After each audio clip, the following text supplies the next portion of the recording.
اللهم صل على سيدنا محمد وعلى آل سيدنا محمد. أعوذ بالله من الشيطان الرجيم. بسم الله الرحمن الرحيم. الحمد لله رب العالمين، والصلاة والسلام على سيد المرسلين وعلى آله وصحبه أجمعين. رب اشرح لي صدري ويسر لي أمري واحلل عقدة من لساني يفقه قولي. سبحانك لا علم لنا إلا ما علمتنا إنك أنت العليم الحكيم. ولا حول ولا قوة إلا بالله العلي العظيم. Kitab Hidayatus Sibyan, muka surat 2, baris yang kedua daripada bawah. Qala al-muallifu rahimahullahu ta'ala wa nafa'ana bi'ulumihi amin.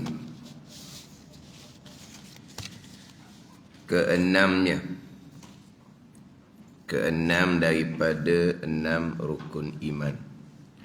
Wajib percaya kita. Percaya hati. Terjemahan daripada iman. Iman adalah at-tasdiqul qalbi, membenar oleh hati, mempercayai sepenuhnya di hati, itu iman.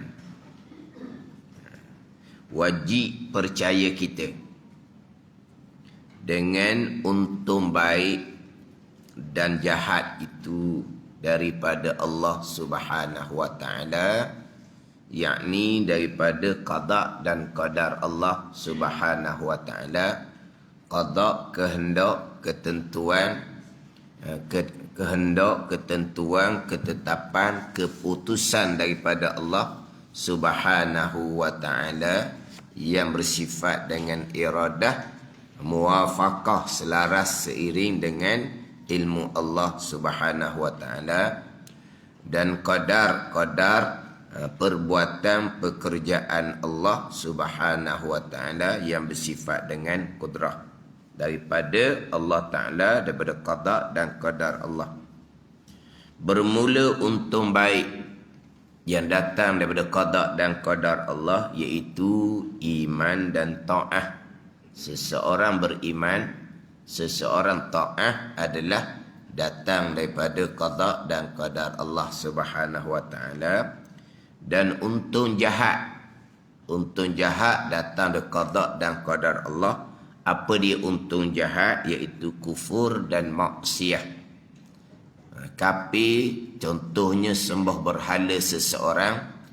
Maksiat contohnya berjudi, minum arak, berzina seseorang.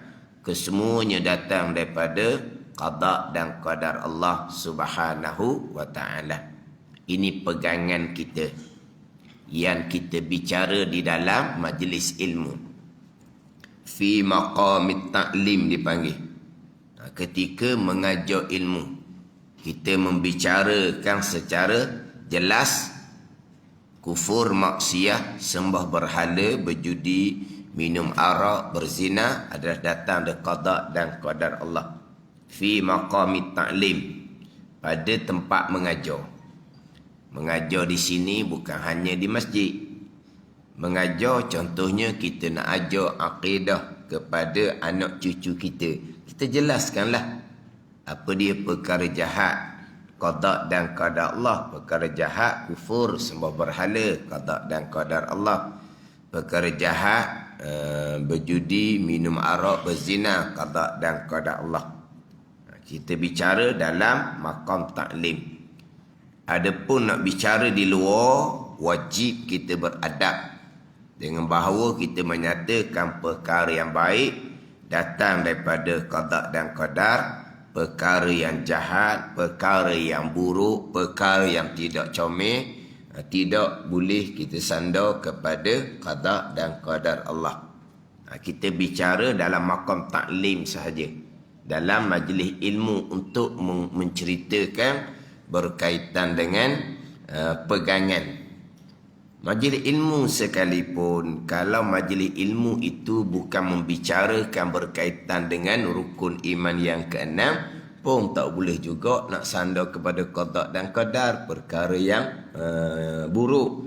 Sebab itulah orang yang berceramah, di hujung ceramah dia, di hujung tazkirah dia, walaupun itu majlis ilmu sekalipun, tetapi dia bukan membicarakan berkaitan dengan rukun iman yang keenam, dia tetap beradab dengan menyatakan bahawa yang baik daripada Allah, yang kurang datang daripada kelemahan saya sendiri. Majlis ilmu kan, kekurangan pun sandar pada qada dan qadar lah, sebab majlis ilmu. Majlis ilmu bukan membicarakan berkaitan dengan rukun iman yang keenam, sekalipun jangan sandar perkara yang tak baik, kekurangan kepada qada dan qadar Allah Subhanahu wa taala. Jadi ada percakapan yang baik daripada Allah, yang tak baik datang daripada diri kita sendiri. InsyaAllah saya akan bicara secara khusus berkaitan dengan qada qadar, perkara yang jahat. Kemudian rukun iman yang keenam ni keluar dua pegangan, satunya qada, satunya qadar. Jadi saya akan bicara berkaitan dengan qada terlebih dahulu. Beberapa minggu dah tu masuk kepada bicara qada. Qada Allah Subhanahu wa taala. Apa dia qada? Kehendak, ketentuan, ketetapan, keputusan Allah Subhanahu wa taala yang bersifat dengan iradah, muwafaqah dengan sifat ilmu Allah Subhanahu wa taala. Muwafaqah bermakna selaras seiring dengan ilmu Allah Subhanahu wa taala. Allah yang bersifat dengan ilmu, mengetahui segala-gala perkara. Allah yang bersifat dengan iradah, menentukan segala-gala perkara. Allah qadim, sifat ilmu Allah qadim, sifat iradah Allah qadim, sifat kesempurnaan bagi Allah qadim belaka. Allah yang bersifat dengan ilmu mengetahui.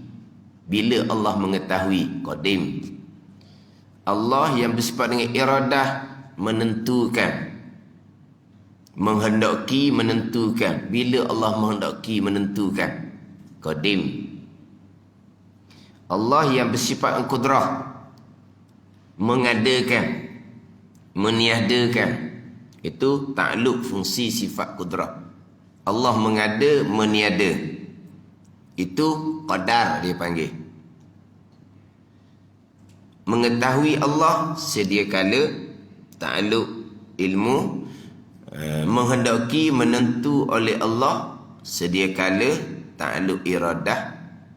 Mengada, meniada Allah, takluk qudrah, fungsi qudrah, qadar. Pegangan yang kedua di rukun iman yang keenam ni. Bila Allah mengada, meniada,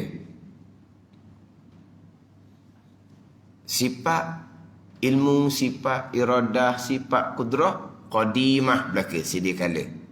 Zat yang wajib ada, sifat kesempurnaan yang ada di zat Allah Subhanahu wa taala qadim belaka, sedia kala belaka.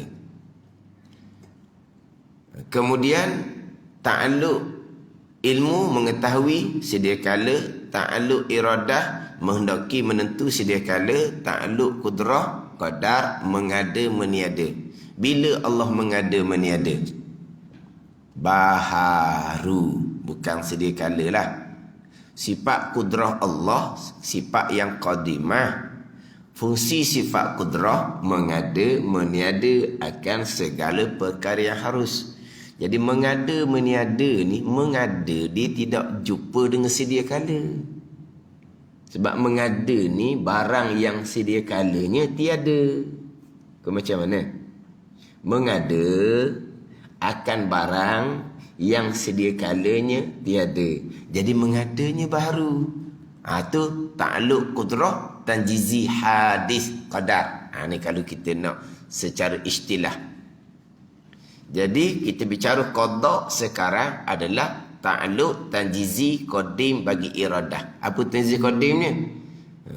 Allah Subhanahu wa taala yang bersifat iradah, tanjizinya menghendaki, menentukan, qadimnya sedia kala. Jadi ta'alluq iradah menghendaki, menentu adalah sedia kala, tanjizi qadim sebagaimana ilmu ta'alluq ilmunya tanjizi qadim. Allah yang bersifat ilmu mengetahui, itu tanjizi. Bila Allah mengetahui, qadim, tanjizi qadim. Jadi ilmu mengetahui sedia kala, iradah menentukan sedia kala, tanjizi qadim. Ini muwafaqah dua ni. Pandai ni. Ilmu mengetahui segala-gala, iradah menentukan segala-gala. Ilmu mengetahui pada azal, iradah menentu pada azal. Apabila qada Allah, kehendak, ketentuan Allah muwafaqah dengan ilmu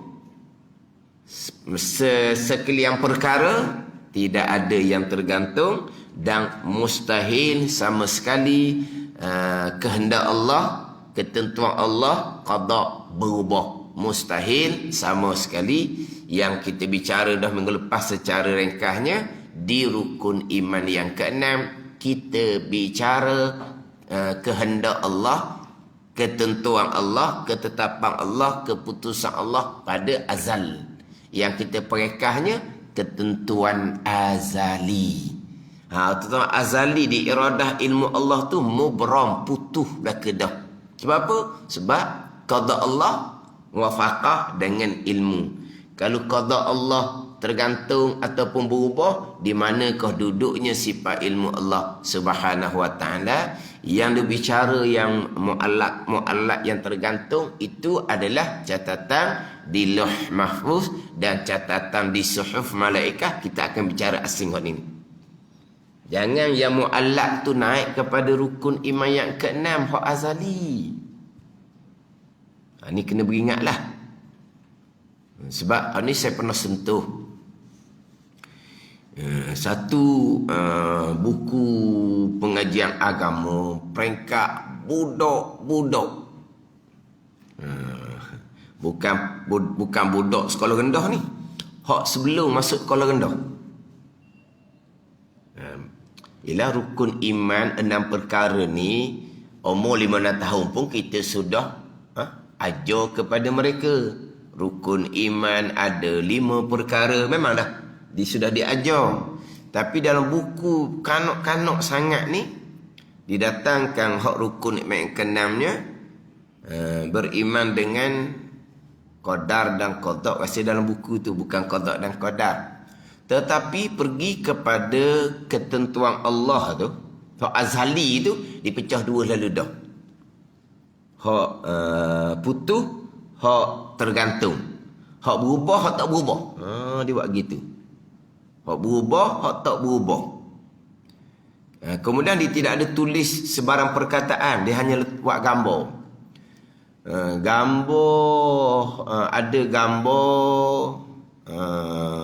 pengantin, mungkin jodoh.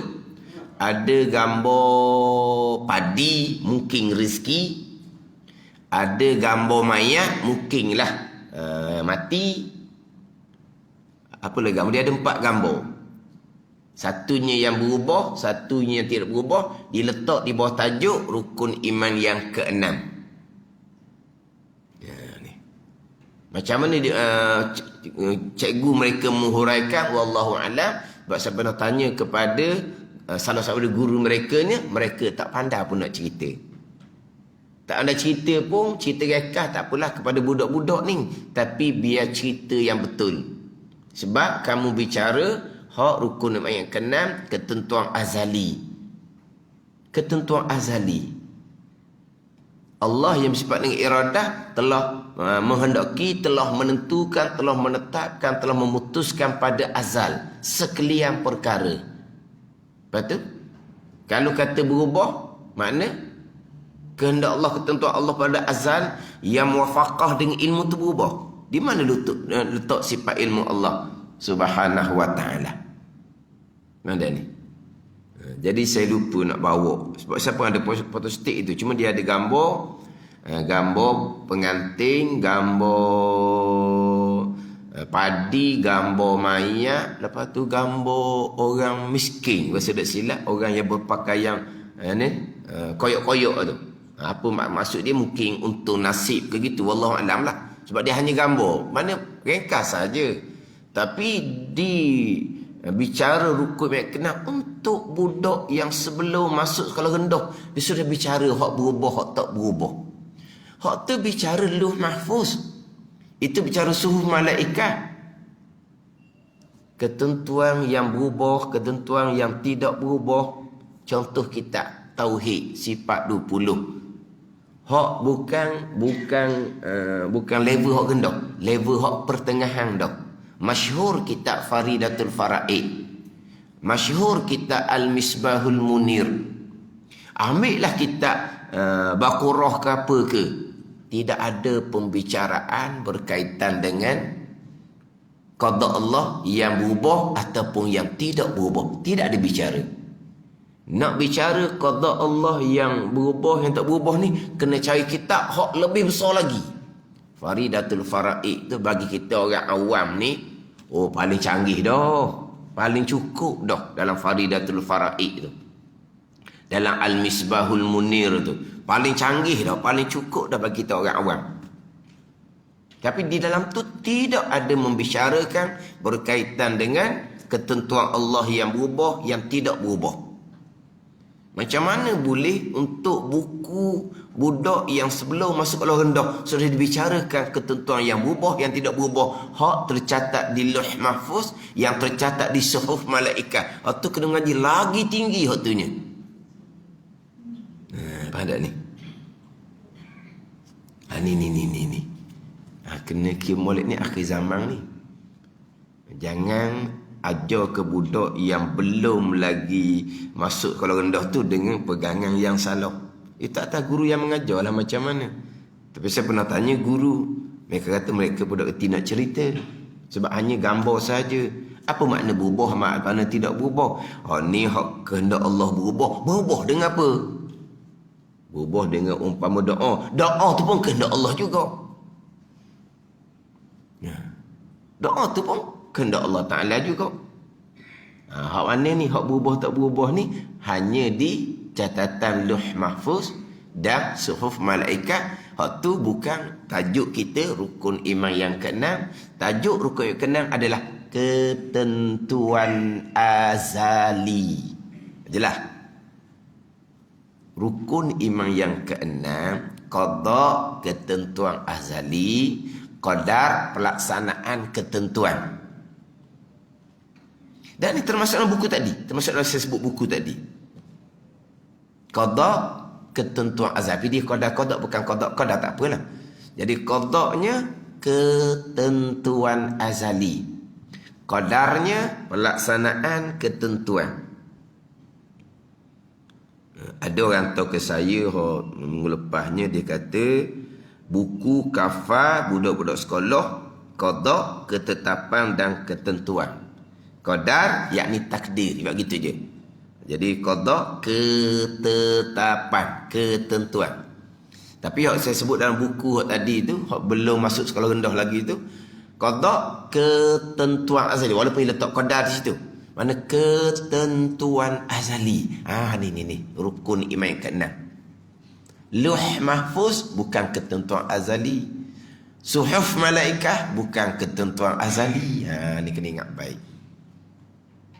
Jadi kita bicara rukun iman yang keenam, Allah yang bersifat dengan iradah telah menghendaki, telah menentukan, telah menetapkan, telah memutuskan segala-gala perkara pada azal. Segala-gala, tidak ada tergantung, muwafaqah, selaras, seiring kehendak Allah, ketentuan Allah tadi dengan ilmu.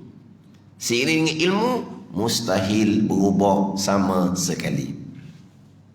Jadi berubahnya mana? Hak catatan Lauh Mahfuz dan catatan di suhuf malaikat. Kita akan bicara asing waktu tu. Jadi kena beringat molek ni.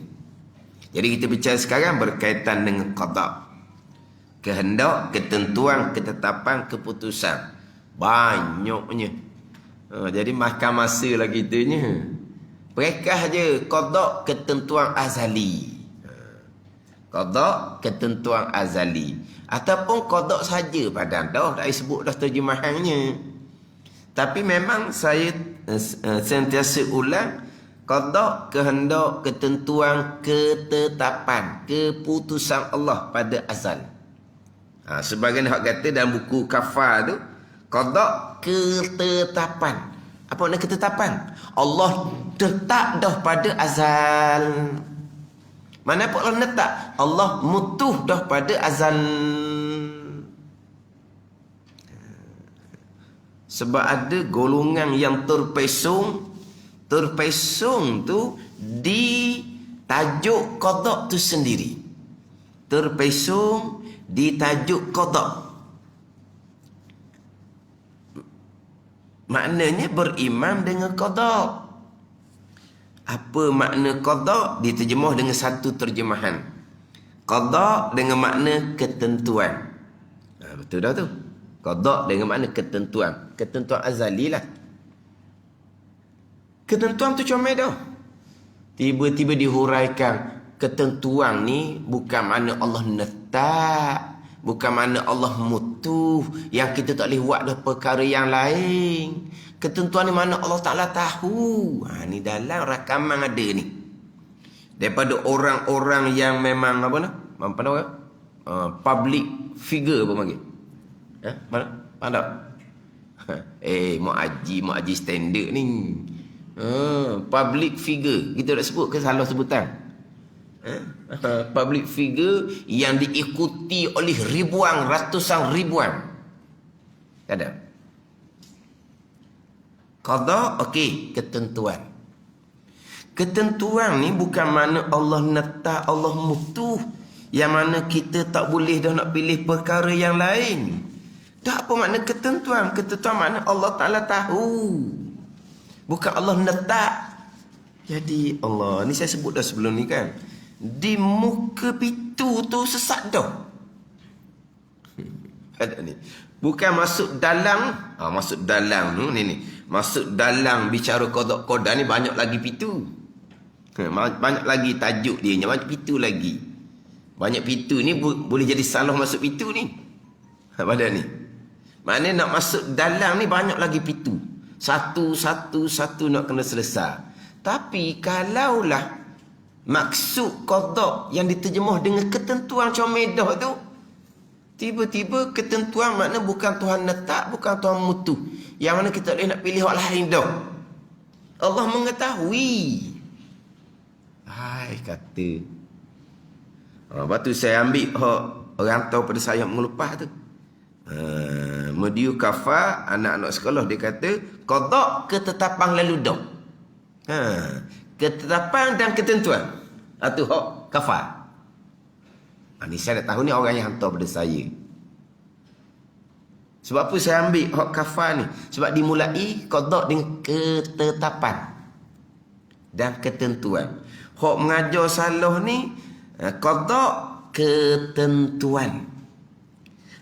Ketentuan makna bukan Tuhan letak, bukan Tuhan mutuh. Yang kita tak boleh dah nak buat perkara yang lain. Ketentuan ni dengan makna Tuhan mengetahui. Bukan Tuhan letak, bukan Tuhan mutuh. Jadi mengetahui itu ilmu. Kita bicara iradah sekarang. Kita bicara jelas-jelasnya adalah innama amruhu idza arada syai'an an yaqula lahu kun fayakun. Sesungguhnya pekerjaan Allah apabila telah menghendaki oleh Allah. Iradah, bukan ilmu. Iza arada, Dengan fi'il madi, isyarat pada ta'alluq tanzih qadim bagi iradah. Bila telah menaki pada azal, iradah bukan mengetahui. Tapi apa yang Tuhan kehendak, muafakah dengan apa yang Tuhan tahu. Kena pergi situ. Ada ni. Fa'alun lima yurid. Ini ayat-ayat yang memang saya sentiasa ulang. Ayat yang lain pula Allah berfirman, innallaha yaf'alu ma yurid. Sesungguhnya Allah Ta'ala melakukan tu qadar akan barang yang yurid, barang yang ia ya Allah kehendak, iradat, tu qada. Bukan ilmu. Sesungguhnya Allah Ta'ala melakukan barang yang ia tahu, bukan. Allah Ta'ala melakukan perkara yang yurid, perkara yang menghendaki oleh Allah. Apa yang Tuhan kehendak, muafakah dengan apa yang Tuhan tahu. Orang bagi-bagi benda tahu. Ada ni. Wa rabbuka yakhluqu ma yasha'u wa yakhtar. Dan bermula Tuhan engkau ya Muhammad, yakhluqu menjadi ia Allah Ta'ala, itu qadar. Ma yasha' wa yakhtar, akan barang yang ia kehendak dan akan barang yang ia pilih, itu qada. Akan barang yang ia kehendak, akan barang yang ia pilih, bukan akan barang yang ia tahu. Tapi barang yang ia kehendak, barang yang ia pilih, sebagaimana yang ia Allah Ta'ala mengetahui.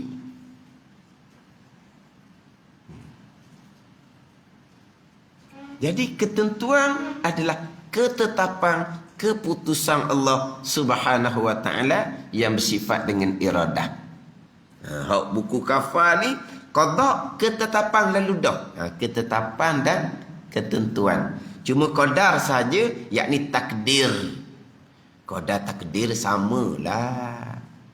Apa dia qadar? Apa dia takdir? Tu. Jadi qadar ialah takdir.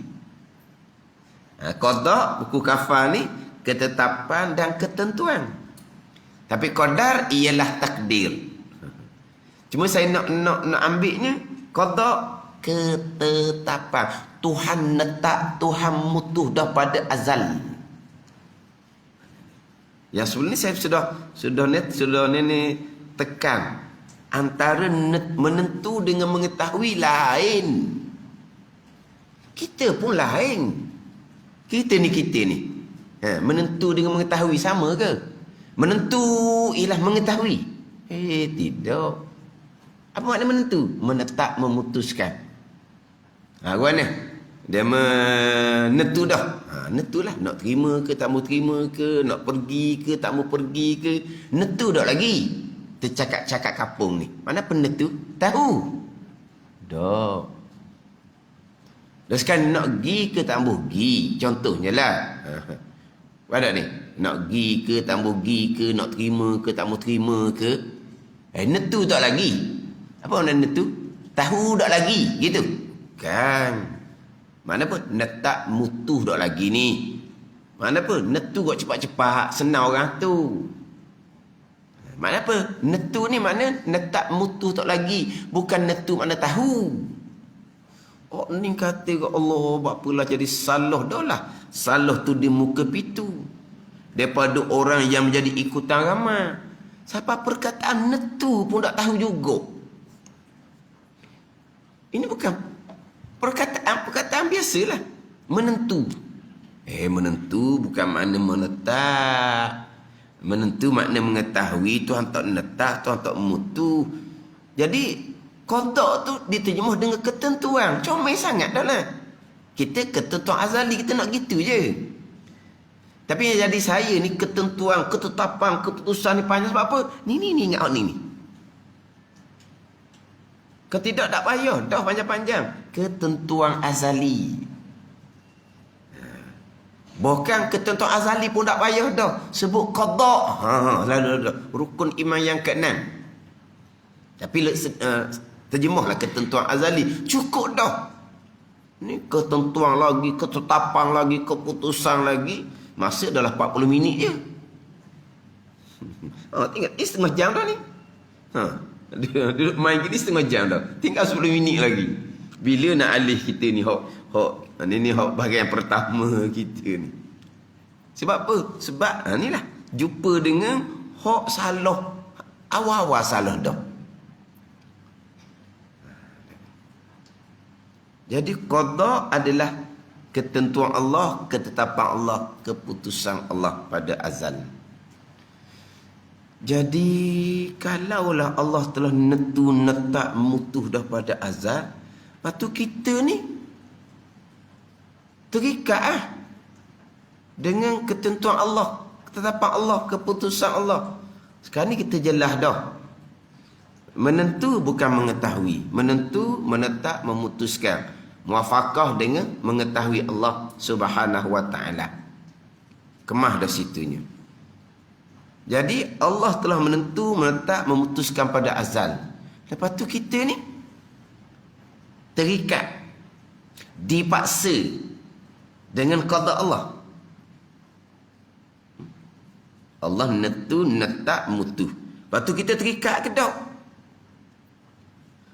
Kalau kita tidak terikat dengan ketentuan Allah, kitalah Tuhannya. Ada ni. Allah netun netak mutu. Tapi kita tidak terikat dengan qada Allah, kita bebas memilih dan melakukan sebebas-bebasnya. Power kita. Ketentuan Allah, ketetapan Allah, keputusan Allah, kita tak terikat. Kita nak turut boleh, kita nak canggah boleh, kitalah Tuhannya. Apa benda lagi?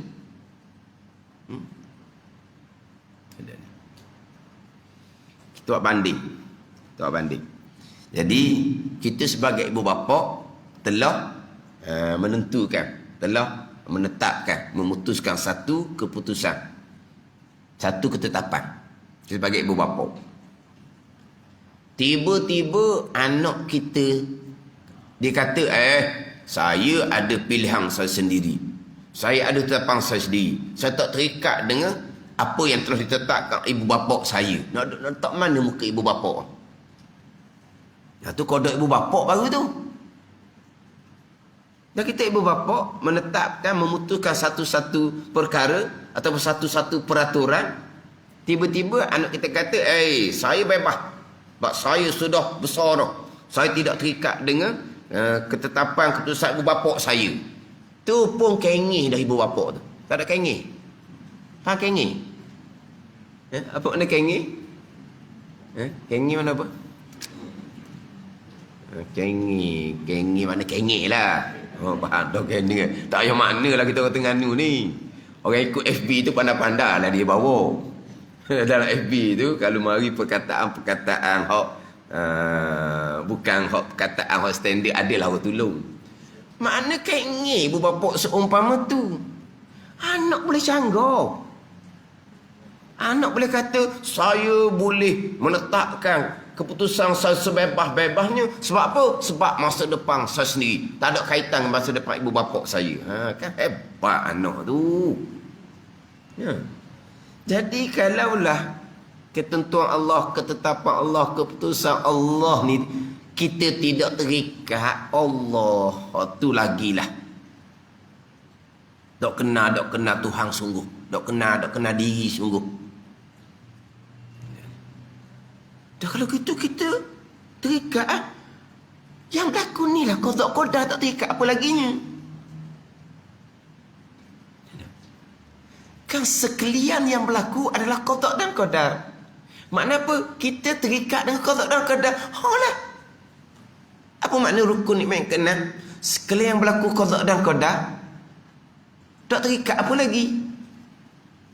Dah jadi kalau gitu kok mana ni dipaksakan lah. Lah. Memanglah. Dah kalau gitu kalau perkara jahat, lah juga. Kalau perkara jahat Tuhan letak mutuh juga, makna kita tak boleh pilih perkara lain dah. Berlaku Tuhan hukum kita dari akhirah, zalim lah Tuhan. Itu Mu'tazilah tak boleh nak terima. Ni rakaman belaka ni.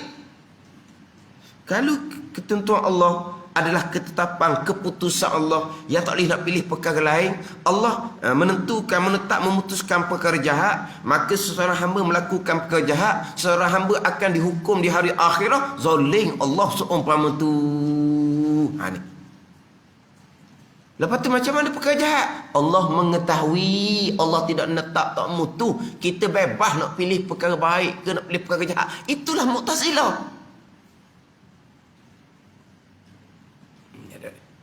Itulah Mu'tazilah. Dan saya ada tengok rakaman ni. Ada orang komen di bawah tu. Ada orang komen di bawah tu. Dia kata ustaz ni bawa akidah Mu'tazilah. Ada komen. Tapi pentaksubnya ramai. Pentaksub ni berkata, berani kamu menyatakan ustaz yang public figure ni Mu'tazilah. Orang pentaksub aja ni. Ni pun jawab. Saya mengaji kitab tauhid ni. Disebut nama kita Arab belaka. Standard orang ni. Lepas tu hak pentaksub tu senyap. Akhirnya komen tu dipadam oleh admin tu, memadam. Memang jelas Mu'tazilah. Jadi ketentuan Allah ni bukan mana Allah menetap Allah mutu.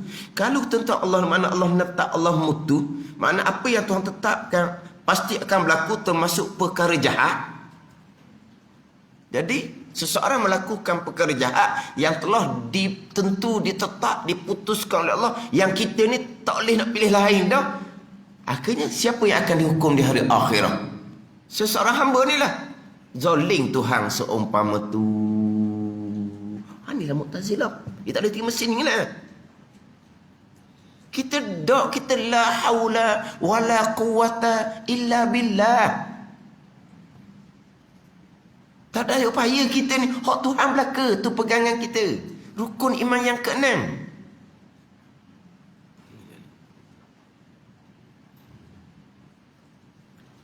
Allah qadakkan jahat, berlaku perkara jahat.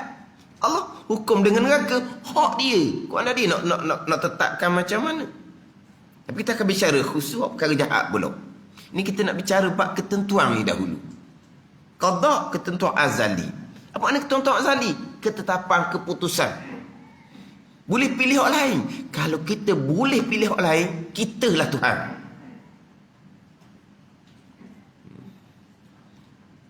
Kalau kata ketentuan tu bukan makna netun letak satu kesalahan dah. Kalau ketentuan makna netun letak kita bebas pula. Tak ada apalah.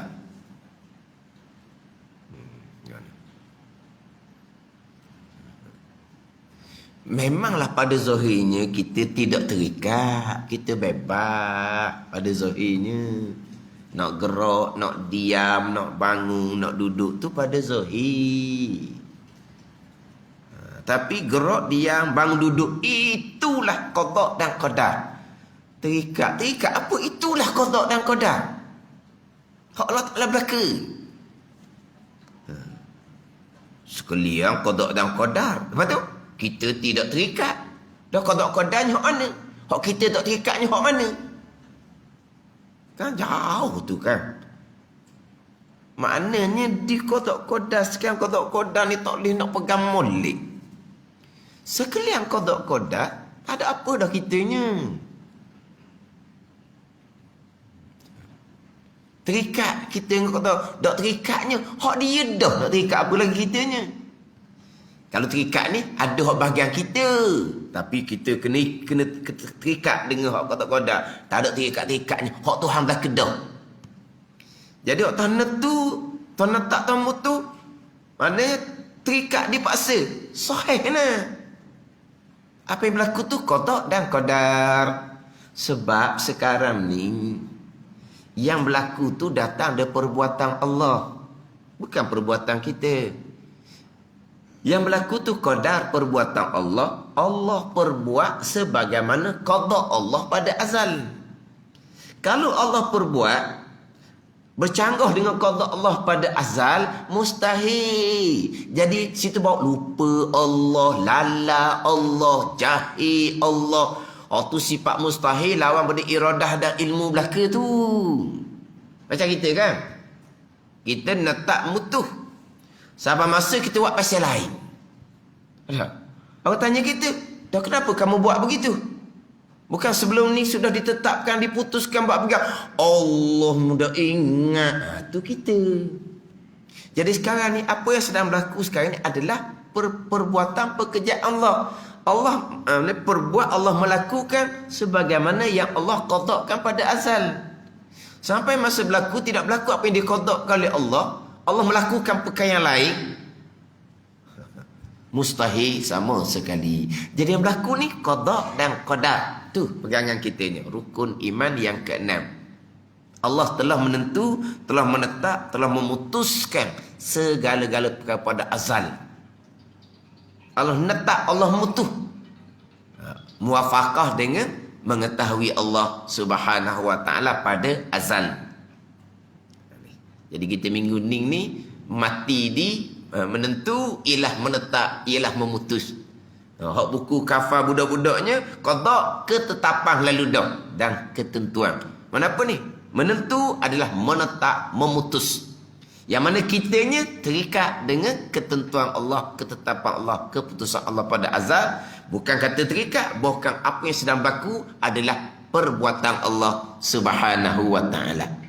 Sekalian perkara qada dan qadar Allah. Kita ahli sunnah wajib isbatkan di akidah, wajib letak di akidah. Kita hamba ada pilihan, ada perbuatan. Tapi pilihan dan perbuatan hanya pada zahir sahaja. Hakikinya pilihan dan perbuatan balik kepada qada dan qadar Allah juga. Jadi kalau pilihan tu qada dan qadar, tak ada lah bahagian kita. Nak ada bahagian kita kok mana lagi dah. Rukun iman yang keenam, sekalian qada Allah, qadar Allah, tak ada dah bahagian kitanya. Walaupun tak ada, kita wajib isbatkan di akidah kita, letakkan di akidah kita hamba ada pilihan, ada perbuatan.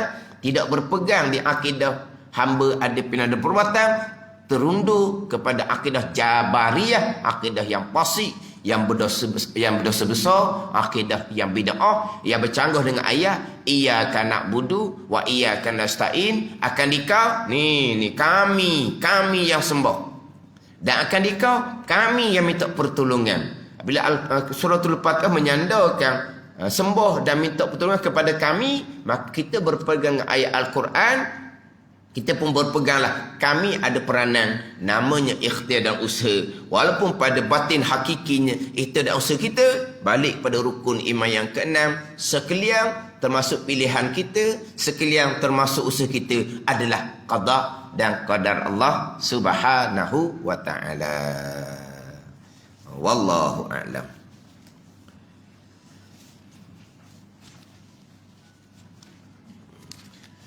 Kita kalau kira kuliah kita ni, Hidayatus Sibyan ni, hak asalnya di Tahsin Quran ni, habis dah bab tauhid ni. Ni kalau kira round yang kedua ni. Tapi tak boleh nak cerita dalam hak Tahsin Quran tu, sebab kita sudah berpindah tempat. Kena kira masjid Bukit Besar pula. Biarlah hak tukang dengar tu orang yang sama sebahagian besarnya dengan hak Tahsin Quran sekalipun. Kena hurap tempat baru. Memang kita tempat baru Masjid Bukit Besar. Tapi masa di Tahsin Quran hak terdahulunya, habis dah tajuk bab pegangan 8 muka surat dalam kitab Hidayatus Sibyan. Dan memang saya panjang juga bicara bab rukun iman yang keenam. Tapi tak kira lah, masuk je kitab baru, tempat baru, saya akan huraf bermula daripada nombor 0, nombor 1, nombor 2, mana semua saya terperinci. Mana ni? Sebab saya kira kepada tempat, kira kepada kitab. Bukan kira kepada ada orang yang ikut banyak kelas. Tu atas masing-masing. Orang ikut live FB pula, diikut semua kelas. Lagi banyak daripada kita yang duduk di Terengganu ni. Orang ikut live FB lebih banyak ikut kelas daripada kita duduk Terengganu. Kita duduk Terengganu ni Ada orang ikut 1 kuliah, ada ikut 2 kuliah, ada ikut 3 kuliah.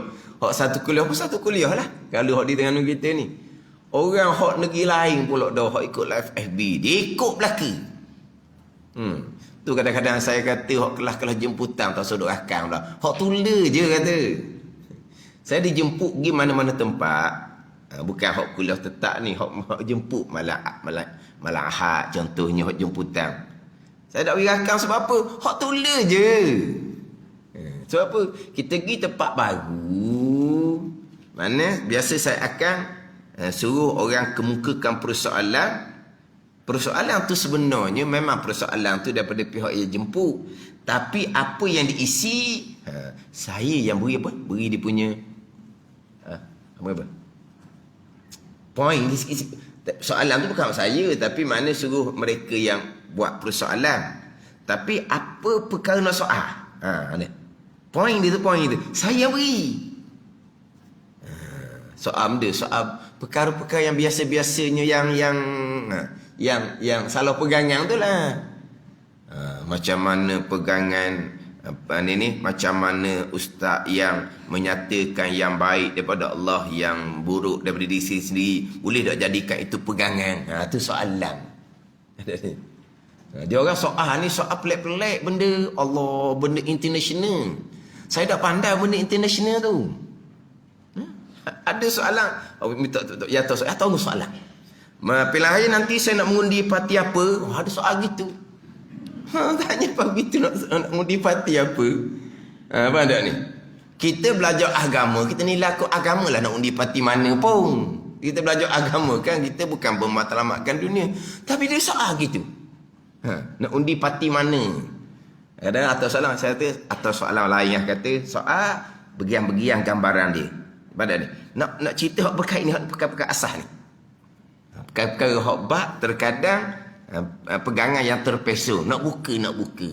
Jadi mana pun hak persoalan di kelas-kelas jemputan tu perkara yang sama saja. Walaupun soalan ayat berbeza tapi sama saja, sebab soalan tu sendiri saya yang beri gambaran dia. Nak tanya bab akidah.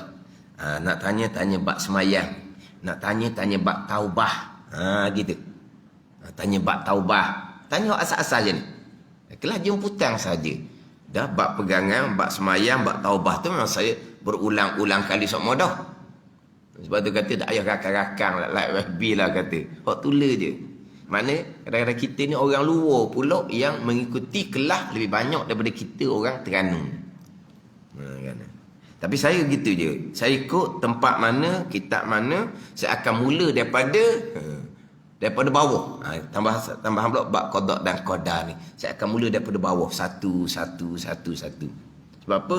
Sebab hak banyak terpesong adalah di rukun iman yang keenam, walaupun daripada mereka yang tidak disangka-sangka terpesong daripada orang yang berlatar belakangkan agama. Hak ni kitab Bidatus Sibyan muka surat 17. Muka surat 17 baris yang ke-10 daripada atas. Qala al-muallifu rahimahullahu ta'ala wa nafa'ana bi'ulumihi amin. Iaitu doa iftitah. Allahu akbaru kabira walhamdulillahi katsira wa subhanallahi bukratan wa asila. Bukrah ni pagi, wa asila dan petang-petang. Ini bacaan doa iftitah, yang mana bacaan doa iftitah ni banyak di punya sirah dia, banyak di punya bacaan doa iftitah yang datang daripada Nabi SAW. Jadi dalam kitab Hidayatus Sibyan ni dua doa iftitah di sini. Allahu akbar kabira walhamdulillahi katsira wa subhanallahi bukratan wa asila. Satu riwayat yang lain, wajjahtu wajhiya lilladzi fataras samawati wal ard. Itu riwayat hadis yang lain. Mana kalau kita nak pilihlah wajjahtu wajhiya lilladzi fataras samawati wal ard, ini lebih afdal. Hadis yang diriwayatkan oleh Imam Muslim daripada Sayyidina Ali karramallahu wajhah. Tapi biasa orang kita ni dia nak cepat dipilih Allahu akbar kabira walhamdulillahi katsira wa subhanallahi bukratan wa asila. Dia biasanya kita tok imam tua lah yang baca dua ni Allahu akbar kabira dengan wajah tu wajhiya lilladzi. Kalau tok imam muda dia biasa baca wajah tu je. Lepas tu terkadang kita doa iftitah belum habis dia sudah baca Fatihah. Walahal imam takbir sahaja kita ni serta-merta Allahu akbar, tak ada tangguh-tangguh.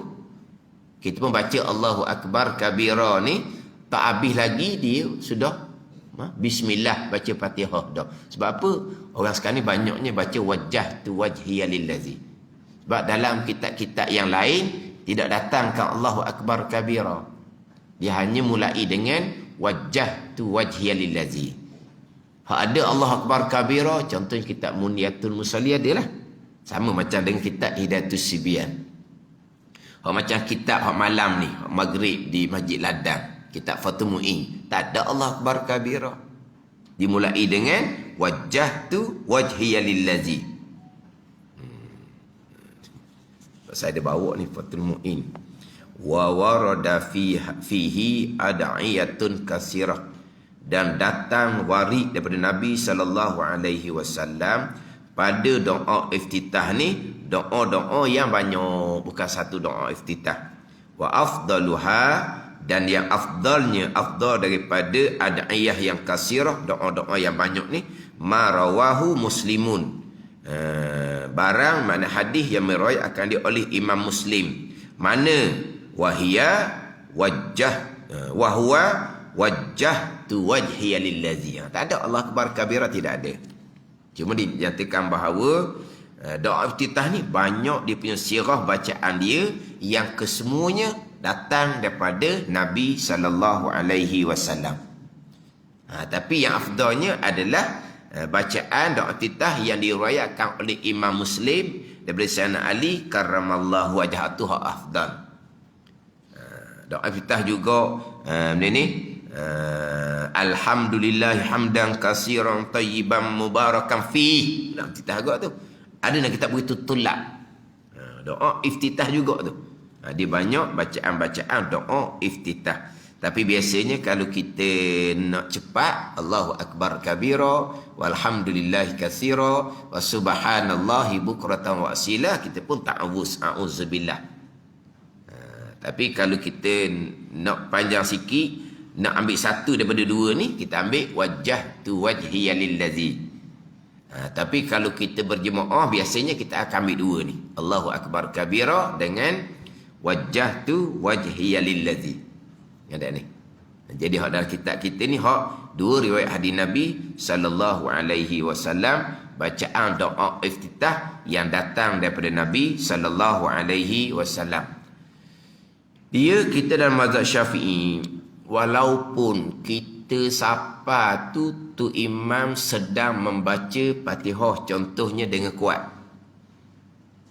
Kalau tu imam membaca surah dengan kuat, kalau surah tu macam surah sejadah subuh pagi esok tu, kita masih lagi disunatkan baca doa iftitah sebab surah tu panjang. Jadi sekarang ni kalau kita masuk sembahyang, tu imam sedang membaca Fatihah dengan kuat, mana kita lambat sedikit takbir, mana tu imam baca doa iftitah siap dah baru kita takbir, maknanya imam sedang membaca Fatihah kuat. Dalam mazhab Syafi'i kita masih lagi disunatkan membaca doa iftitah. Dalam mazhab-mazhab yang lain sudah tidak boleh baca doa iftitah dah, sebab tu imam sudah membaca Al-Quran dengan kuat.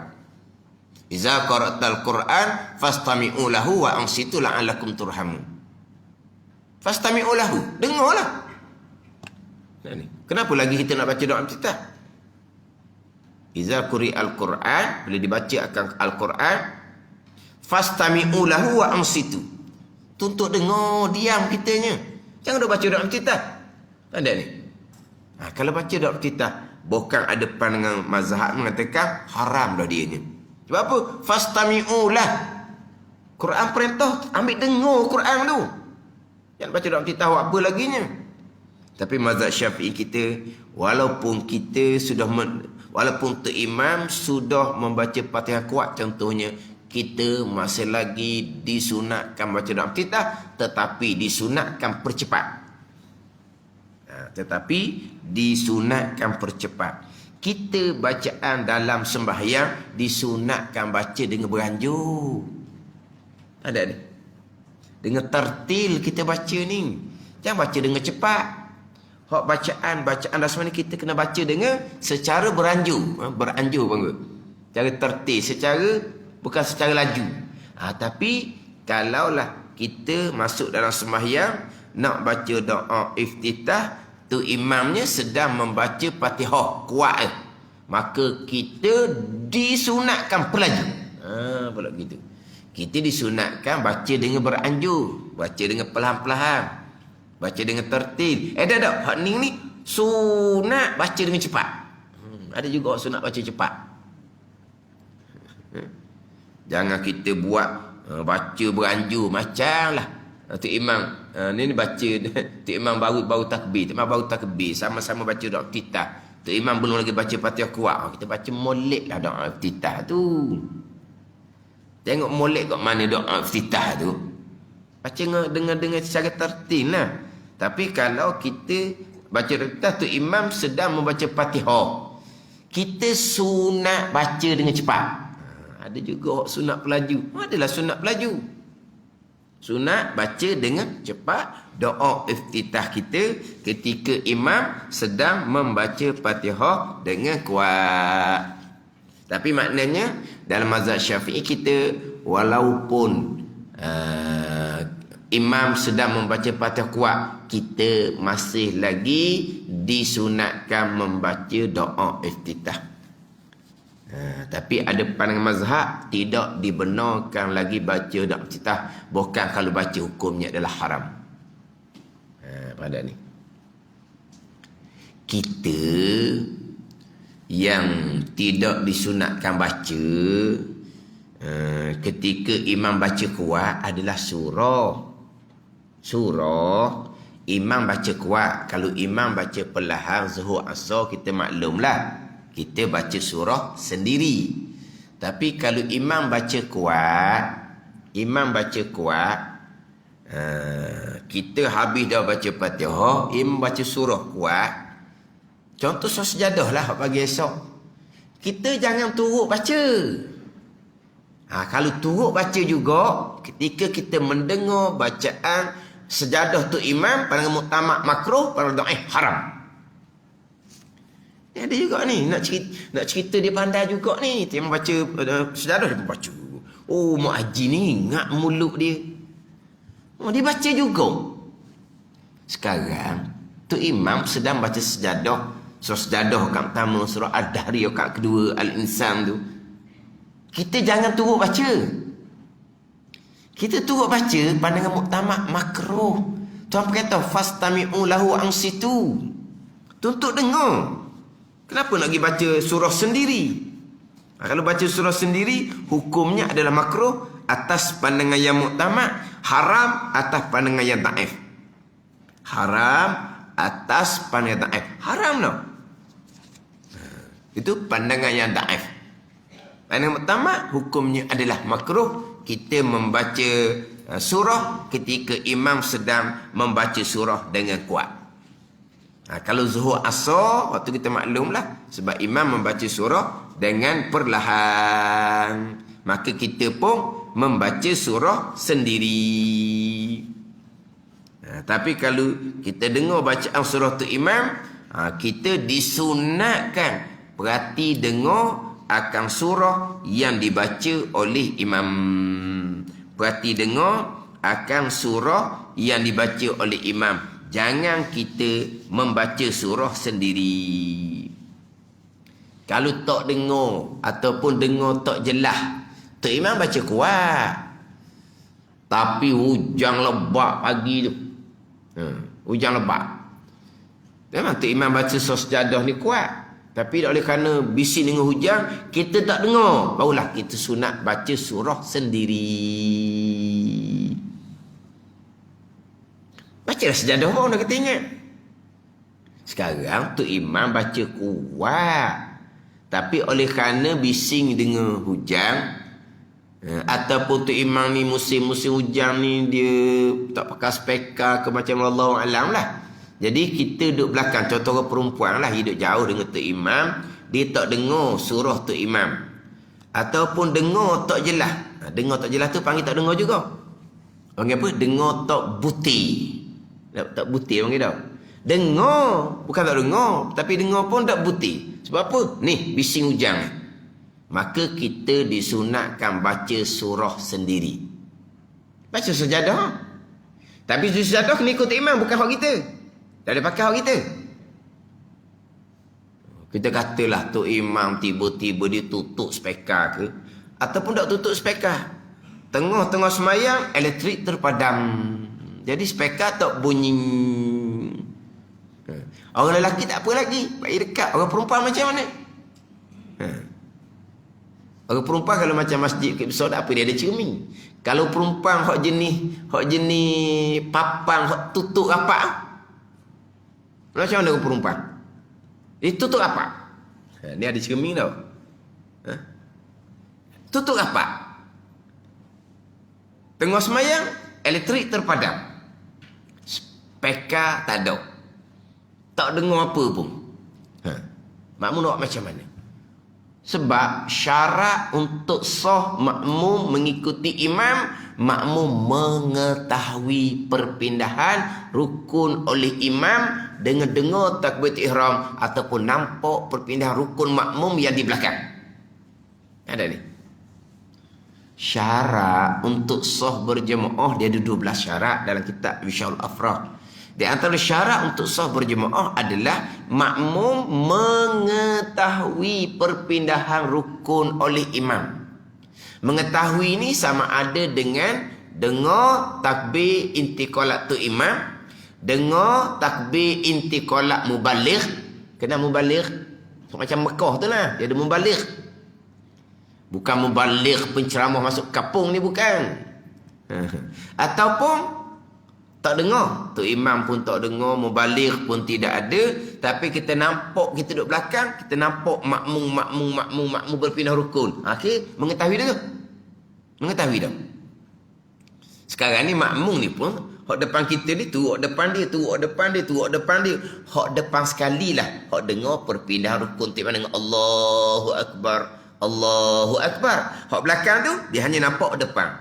Kita lagi belakang, lagilah nampak depan kita. Berlapis-lapis dah. Dia panggil mengetahui perpindahan rukun oleh imam. Barulah sah kita menjadi makmum.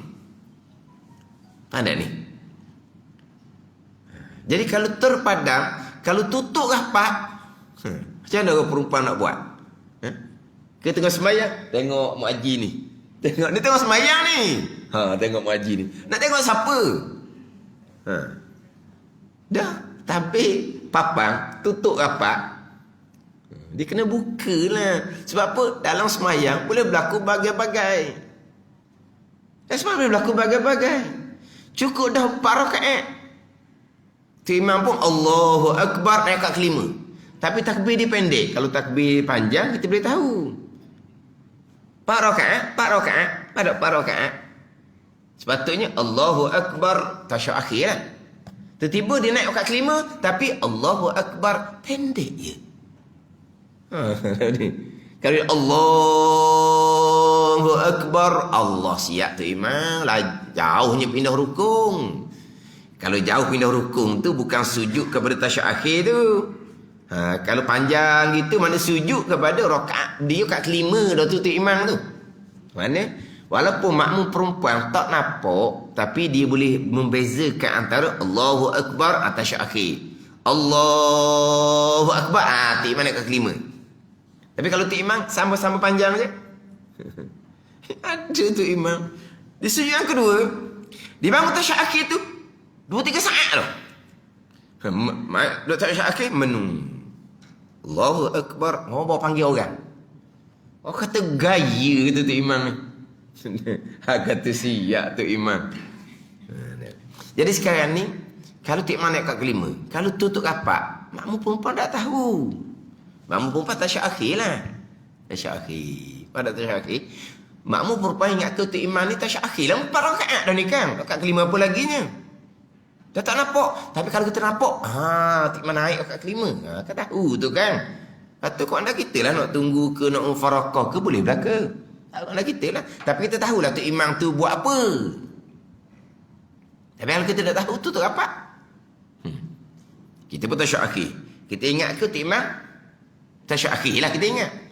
Ni orang perempuan belakang, tak nampak Tunggunya. Allahu Akbar. Apa benda tu? Kita tunggu Assalamualaikum. Salam dah. Tiba-tiba Allahu Akbar. Apa benda kalau Allahu Akbar ketika tasyahud akhir? Apa benda? Sujud sahwi lah. Apa benda lagi? Sujud sahwi ya? Makmum buat apa? Sujud sahwi. Sami Allahu liman hamidah. Siap. Sami Allahu liman hamidah. Sujud sahwi. Apa kau? Baru tahu makmum perempuan. Itu tu rapat. Tu kata kena buka. Sebab dia boleh berlaku bagai-bagai dalam sembahyang tu. Jadi kalaulah berlaku elektrik terputus, suara pun tak ada, gelap tak nampak, makmum yang sudah terputus daripada Tok Imam ni sudah tak tahu perpindahan rukun Tok Imam, dia hanya boleh tunggu dalam jangkaan 2 rukun. Boleh tunggu lagi jangkaan 2 rukun. Lama dah ni, dia wajib kena niat mufarakah. Tak boleh dah. Tapi bukan kata mufarakah segera. Gelap, suara tak ada, elektrik padam, lampu tak ada, gelap gelita. Jadi perempuan belakang tu dah dengar tabir tutup rapat, tak tahu dah Tok Imam tu macam mana. Dia tidak wajib yang mufarakah segera, dia kena tunggu sekejap. Kok kan elektrik datang kembali kan. Kena tunggu jangkaan. Ni nak lebih dari 2 rukun dah ni. Jangkaan tak tahu dah ni. Barulah niat mufarakah, kita bukan makmum dia lagi. Sebab kita sudah tidak mengetahui perpindahan rukun Tok Imam. Jadi kita balik tadi persoalan, kalaulah kata makmum ni tidak mendengar bacaan surah sejadah Tok Imam contohnya, barulah makmum ni sunat membaca surah sejadah sendiri. Bacalah, tapi time sejadah hanya ikut sujud sejadah Tok Imam. Jangan ikut sejadah sendiri. Pada ni. Dia kita makmum ni jadi panjang ni. Satu masalah tinggal doa iftitah. Tinggal doa iftitah. Banyak lajuk tu. Tajuk asal ni doa iftitah. Dia gini, kita kena ingat gini je. Kita sembahyang 5 waktu, 2 rakaat yang pertama ada surah. Faham tak? 2 rakaat yang pertama ada surah. Sama ada sembahyang seorang diri, sama ada menjadi imam. 2 rakaat pertama ada surah. Termasuk makmum pun ada surah di 2 rakaat yang pertama jikalau tidak mendengar bacaan surah Tok Imam. Dia gitu. Dia mati situ je. Sekarang 2 rakaat yang pertama sunat baca surah bagi orang yang sembahyang seorang diri, kita maklum. Bagi Tok Imam kita maklum. Bagi makmum yang tidak mendengar bacaan surah Tok Imam. Contohnya suasa lah. Suasa. Kita mampu baca surah tak? Baca. Kenapa? Sebab kita makmum yang tidak mendengar bacaan surah oleh imam. Adapun tadi tu contohnya subuh. Tok Imam baca Fatihah kuat, surah kuat. Tiba-tiba tak dengar surah sejadah. Kita sunat baca surah sendiri sebab kita rakaat pertama. Jadi kita kena faham situ je. Sembahyang 5 waktu. 2 rakaat yang pertama Fatihah serta dengan sunat baca surah. Bagi siapa? Sembahyang seorang memang jelas. Bagi Tok Imam memang jelas. Makmum je nak kena kira. Makmum yang tidak mendengar bacaan imam, contohnya makmum sembahyang zuhur, makmum sembahyang asar. Tiba-tiba makmum sembahyang subuh, tu imam baca kuat, tiba-tiba makmum tak dengar. Kerana hujan, kerana elektrik terpadam, speaker tak ada. Maka semacam mana zuhur asar lah. Rakaat pertama ada surah, rakaat kedua ada surah. Makmum kena baca sendiri. Ada. Hak ni hak kita jarang amal. Kita jarang amal. Kita faham dah tadi, makmum ada surah di 2 rakaat yang pertama jikalau tidak mendengar bacaan surah tu imam. Oh ni jarang kita amal. Kita pergi kepada hak sembahyang isyak. Sembahyang zuhur asar sama je. Kita pergi pada sembahyang isyak yang memang tu imam baca kuat. Rakaat pertama tu imam baca kuat, rakaat kedua tu imam baca kuat. Rakaat ketiga keempat tu imam baca perlahan. Kalau zuhur ni perlahan belaka, kita ambil contoh isyak. Jadi 2 rakaat pertama tu imam baca kuat. Dua rakaat yang terakhir tu imam baca perlahan. Tu imam naik rakaat ketiga, kita baru masuk sembahyang. Faham tak? Kita mari lambat. Tu imam rakaat ketiga isyak, kita bawa rakaat pertama isyak. Faham tak tu? Jadi rakaat pertama isyak, rakaat kedua isyak, ketika tidak mendengar bacaan tu imam, apa hukum pada makmum? Sunat baca surah lepas baca Fatihah. Sunat ah. Ada ni. Rakaat ketiga keempat sama, halu zuhur asar pun sama je, tapi saya nak contoh isyak sebab isyak ni rakaat pertama kedua tu imam baca kuat, tapi kita bukan makmum. Kalau kita makmum daripada rakaat pertama macam biasa kita buat tu lah. Tak ada surah pertama kedua kita sebab imam baca surah dengan kuat. Kita pergi pada tu imam rakaat ketiga isyak, kita baru ikut jadi makmum rakaat pertama. Kita rakaat pertama ni. Makmum rakaat pertama kedua tidak mendengar bacaan tu imam, sunat ada surah sendiri. Itu je hukum dia. Tapi tak sempatlah nak baca surah sebab tu imam baca Fatihah saja, segera dia rakaat. Kita pun rakaat, maka terhutang satu surah. Terhutang. Sebab kita tak sempat nak baca. Kalau kita sempat baca, kita sunat baca walaupun 1-2 ayat. Sunat baca walaupun 1-2 ayat. Jangan tinggal. Sebab kita rakaat pertama, tu imam baca perlahan. Sunat baca surah. Tak sempat sebab imam segera rakaat sebab dia hanya membaca Fatihah rakaat 3 isyak. Rakaat 4 pun sama juga. Kita rakaat kedua. Rakaat kedua isyak ni sunat baca kuat sebab tak dengar tu imam. Tak sempat nak baca surah juga sebab imam segera rakaat sebab dia membaca Fatihah saja rakaat keempat isyak. Terhutang lagi satu surah. Tu imam beri salam, kita naik rakaat ketiga, Fatihah dan surah, naik rakaat keempat, Fatihah dan surah. Surah ganti rakaat pertama kedua yang kita sunat baca tapi kita tak boleh nak baca. Kita amal tau. Ada ni. Biarlah kita pergi selip bab surah walaupun kita tak iftitah. Sebab apa? Sebab jarang orang kita amal. Sebab apa? Sebab tak tahu. Dah rakaat 3 ke 4 isyak dah kan lepas imam beri salam. Mana ada surah rakaat 3 ke 4? Memang tak ada. Tapi rakaat pertama kedua tadi kamu sunat dah baca surah. Sunat lah sebab imam baca perlahan. Dan kamu boleh baca ke tak? Tak sempat nak baca lah. Tu imam dia rakaat cepat sebab tu imam hanya membaca Fatihah. Terhutanglah surah rakaat pertama kedua tu. Baca rakaat 3 ke 4. Pada ni. Kan? Faham masalah? Jadi hak bab surah dia lain. Surah kalau dengar tu imam baca kuat, dimakruhkan kita baca surah. Bahkan ada pendapat yang mengatakan haram kita baca surah. Adapun doa iftitah, walaupun tu imam sedang membaca Fatihah yang kuat, makmum tetap disunatkan baca doa iftitah, tapi disunatkan perlaju. Pandangan mazhab lain sudah tidak ada doa iftitah. Kamu kena perhati dengar Al-Quran, Fatihah yang tu imam sedang baca. Bukan ada pandangan mengatakan kalau kamu baca dalam iftitah hukumnya adalah haram. Itu bukan pandangan mazhab Syafi'i kita. Jadi kita pandangan mazhab Syafi'i sunat lagi baca dalam iftitah dengan cepat. Ambillah pendek-pendek, tak salah ambil panjang dua riwayat ni. Ambil Allah akbar kabira walhamdulillahi katsira wa subhanallahi bukratan wa asila pun okey dah. Ada ni. Tapi baca juga, jangan tak baca.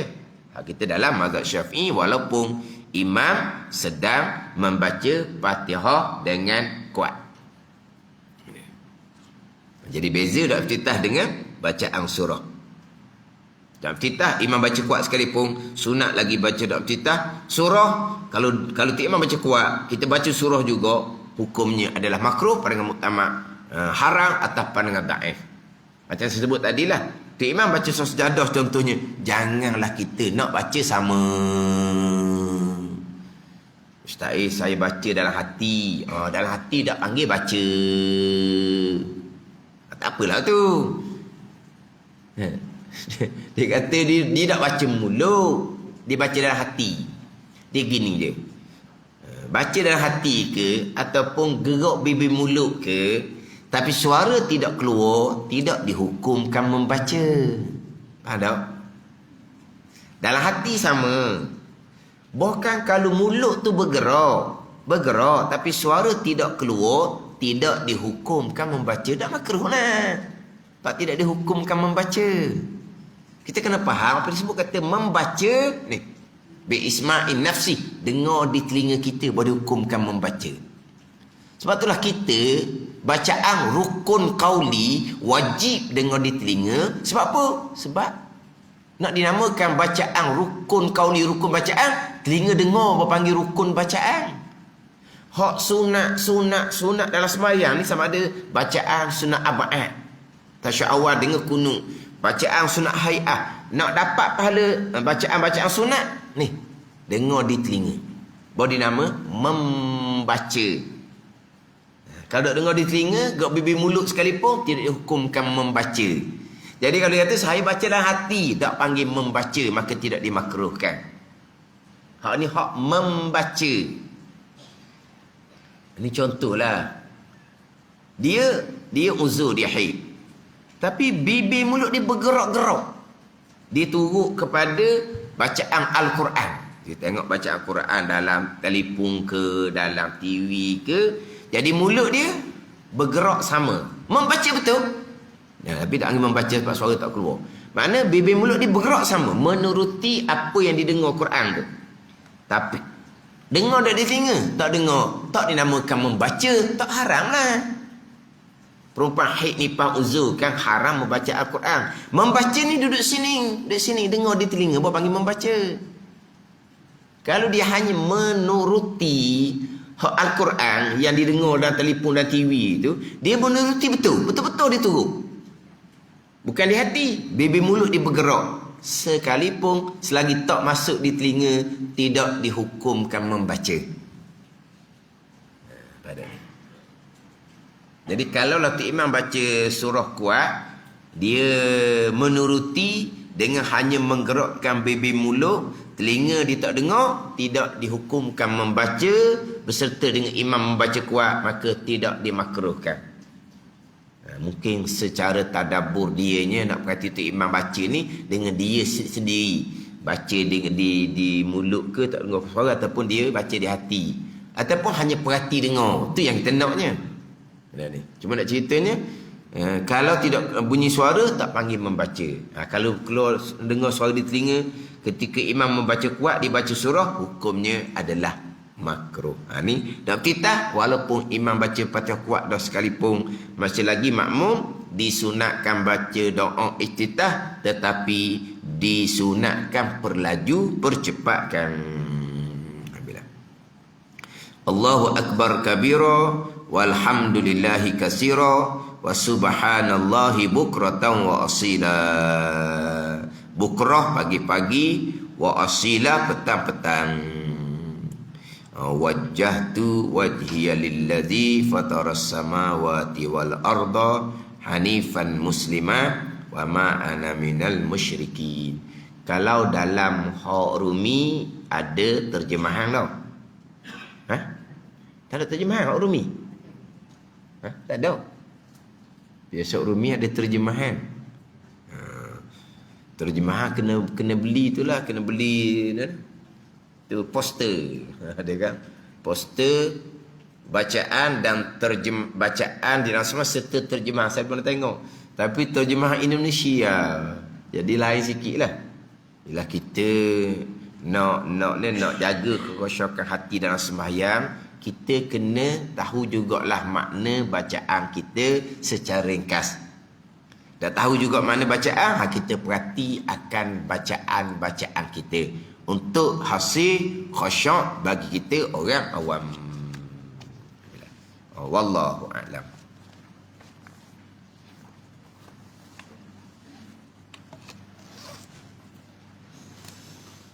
Kita disebut orang awam, orang kebanyakan. Ada golongan takkanlah umur 60, 70, 80 nak orang awam tak mahu naik-naik. Jadi orang awam hak Tuhan redha pun wujud dah. Takut orang pun dak jadi.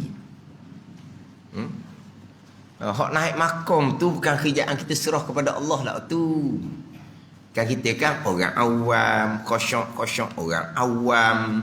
Awam je sentiasa. Kalau benda dunia pas satu pangkat naik. Kalau bab agama ni orang awam daripada muda pak tu. Bila nak naik pakat dia kata. Dan nak naik pakat tu macam mana? Ikut saya ikut dia lah, nak ngatik dengan dia. Sebab apa? Dua orang awam semua. Dah syarat-syarat nak berzikir apa tu, tak ada syarat, dia tak ada syarat. Ikut dia je. Sebab apa? Siapa ke Tuhan? Tak jadi orang awam. Kita awam tak awam pun janji orang beriman dan beramal soleh pun tak siapa tangga tu pun dia panggil orang awam lagi tu. Bukan orang khawasul khawas, bukan tu aulia. Beriman dan beramal soleh tu makom orang awam lagi tu. Dah siapa tangga tu pun bertuah dah. Tambah nak tinggi. Lepas tu nak lopak ikut jalan dia. Jalan tak ada syariat. Siapa sungguh lah. Lepas tu dia goda kita. Takkanlah kita. Tengok mana dia. Awak kerja dunia. Naik pangkat. Awak agama. Nak duduk tangga awam gitu je. Padang dia kata. Padang dah. Alhamdulillah. Naik pangkat. Naik maqam. Itu serah kepada Allah. Orang yang perjalanan rohani yang sebenar, cerita bab nak naik makam ni sudah tidak ikhlas. Dia ada matlamat lain. Matlamat nak naik makam, matlamat nak jadi tok wali, matlamat nak jadi tok keramat. Tu dia apa ni? Dia panggil hati itu sudah tidak ikhlas. Itu cerita bab ketinggian lah. Kita awam pun awam. Janji jadi orang. Kita ni hak mana hak bukan orang? Hak mana bukan orang? Kalau kita katalah mayang bang pun dok tak jadi orang mu ni. Bukan kata gitu. Orang semayang bang dok, kita panggil mu tak jadi orang ni. Macam lembu kambing ni. Kan lembu kambing kan? Orang ni lembu kambing. Orang bang ni buat kan lembu kambing. Orang bang ni tinggal lembu kambing ni, relax je. Orang tu nak semayang pun relax je. Sama lembu kambing kan? Mana? Ni orang ceramah ni dia kata orang semayang bang ni seperti lembu kambing. Cuba tengok telinga lembu kambing. Orang bang lembu kambing buat apa? Tak ada buat apa. Orang nak semayang buat apa? Tak ada buat apa. Sama je. Panggil apa? Tak jadi orang.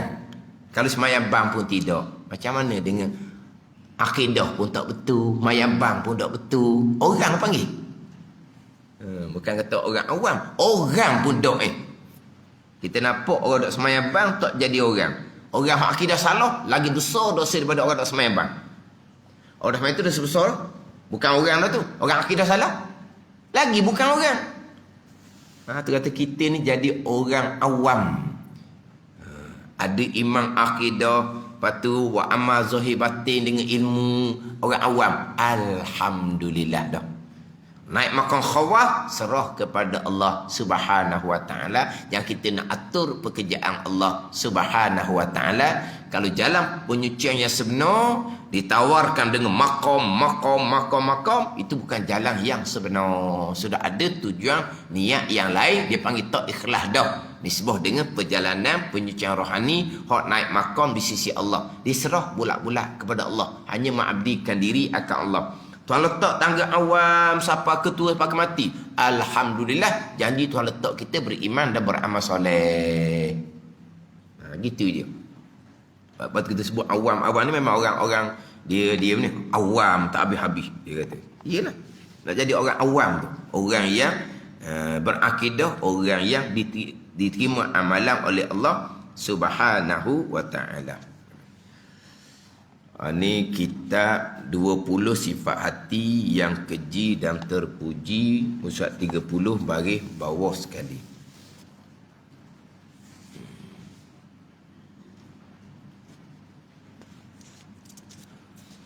Firman Allah Subhanahu wa ta'ala, Innallaha yuhibbut tawwabin. Artinya Allah Ta'ala mengasihi orang yang selalu bertaubat. Innallaha yuhibbut tawwabin. Allah Ta'ala mengasihi tawab, orang yang banyak bertaubat kepada Allah Subhanahu wa ta'ala. Jadi berkaitan dengan sifat mahmudah. Yang pertama taubat. Hal ni didatangkan satu ayat sahaja. Dalam ayat-ayat Quran banyaklah. Hal ni cerita Allah kasih akan orang yang banyak taubat. Ada ayat yang lain pula Allah telah perintah, ya ayyuhalladzina amanu tubu ilallahi taubatan nasuha. Ya ayyuhalladzina amanu tubu ilallahi taubatan nasuha asa rabbukum an yukaffir ankum sayyiatikum. Wahai orang-orang yang beriman, bertaubahlah kamu kepada Allah sebagai taubah yang sebenar. Ini perintah Al-Quran. Perintah Al-Quran memerintah bertaubah kepada Allah Subhanahu wa ta'ala. Ayat lain pula Allah Ta'ala berfirman, wa tubu ilallahi jami'a ayyuhal mu'minun la'allakum tuflihun. Taubahlah oleh kamu kepada Allah sekalian kamu, hei sekalian orang beriman. Ini perintah Al-Quran yang jelas. Sebab itulah taubah wajib ijma' ulama, sebagaimana wajib ijma' ulama sembahyang, puasa yang juga perintah Al-Quran. Sembahyang puasa kan perintah Al-Quran, wajib ijma' ulama. Taubah perintah Al-Quran, wajib ijma' ulama. Meninggalkan sembahyang puasa dosa besar, meninggalkan taubah dosa besar. Meninggalkan taubah dosa besar. Kita kena ingat, sembahyang ada masa dia, puasa ada masa dia. Sembahyang 5 kali, puasa sebulan di bulan Ramadan ada masa dia. Taubah perintah sepanjang masa selagi kita ni hamba Allah yang berdosa. Ada ni. Perintah sembahyang ada masa-masa dia. Sekarang ni tak ada perintah sembahyang. Sekarang ni tak ada perintah puasa. Tapi sekarang ni ada tak perintah taubah kalau kita berdosa dengan Allah Subhanahu wa ta'ala. Ada ni. Sebab apa? Sebab dosa-dosa besar ijma' ulama wajib bertaubah. Dosa kecil, dosa kecil yang khilaf ulama. Walaupun kebanyakan ulama dosa kecil sekalipun wajib bertaubah, tapi satu pandangan dosa kecil tidak wajib bertaubah, hanya sunat jua. Tapi dosa besar ijma' ulama wajib bertaubah. Bila kewajipan taubah ni? Setiap masa, setiap saat ni, setiap masa ni. Maknanya kalau kita ada dosa besar terdahulu tinggal sembahyang puasa, kita wajib bertaubah di masa kita ni.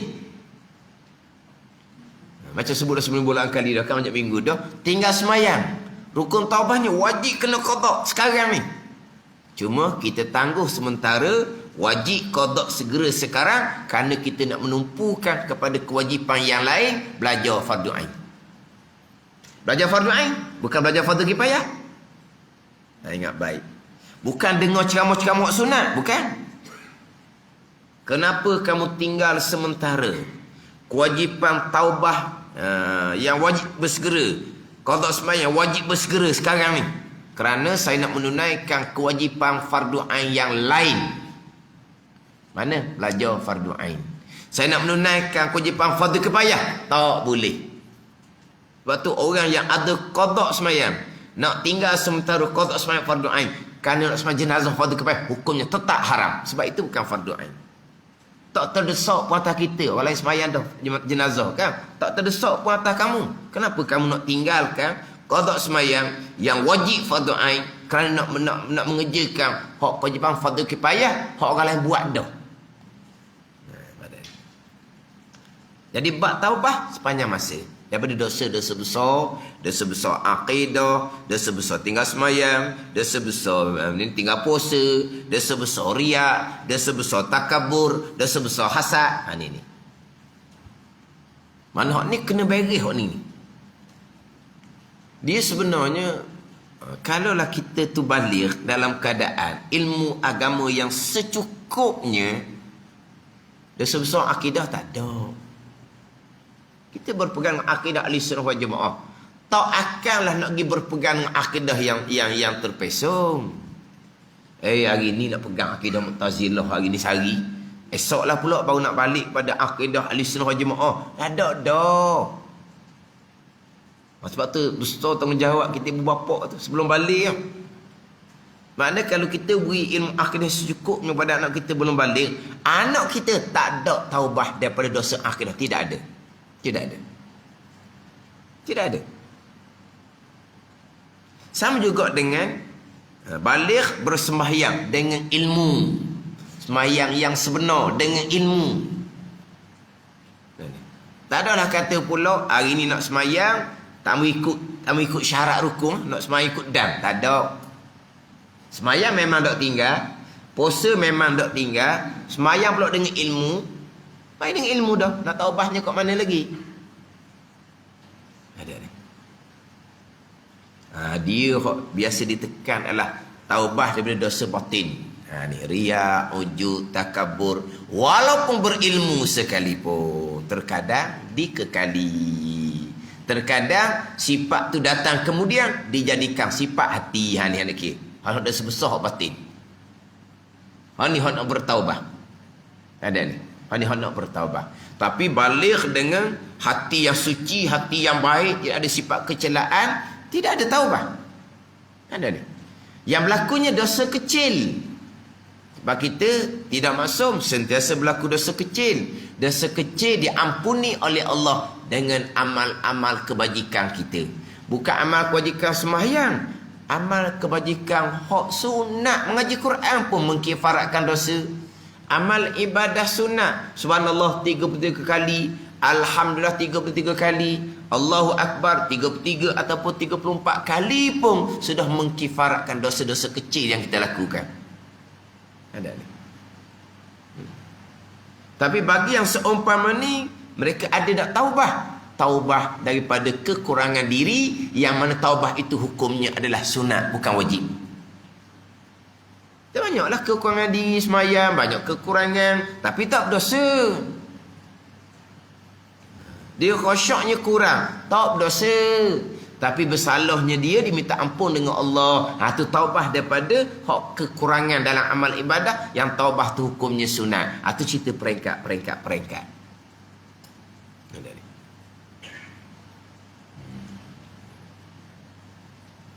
Balik pula dilengkapkan dengan ilmu fardu ain supaya jaga hubungan sesama manusia. Jangan melakukan kesalahan sesama manusia. Pada agama seseorang, pada diri seseorang, pada harta seseorang, pada kehormatan seseorang, pada maruah seseorang, kamu jangan sentuh. Pada ni. Maka tak ada dosa dengan anak Adam. Tak ada lah, taubah. Tapi adakah tidak bertaubah? Sentiasa dalam taubah. Taubah yang disunatkan oleh Allah. Ni baru nak cerita bab kedudukan makam apa semua. Ni kita balik. Yelah. Kadang-kadang anak-anak kita balik, kita ibu bapa. Kita cerita kita ibu bapa lah. Jangan kita cerita ibu bapa kita. Kita cerita kita ibu bapa. Kita ni kita. Ibu bapa kita hidup di masa yang ilmu agama tidak berkembang. Pada masa dahulu, ilmu agama sukar. Dahulu benar, Nak ke mana-mana kena tidur dalam perjalanan. Sebab apa? Berjalan kaki. Ada ni. Nak ke bandar tu kena tidur dalam perjalanan.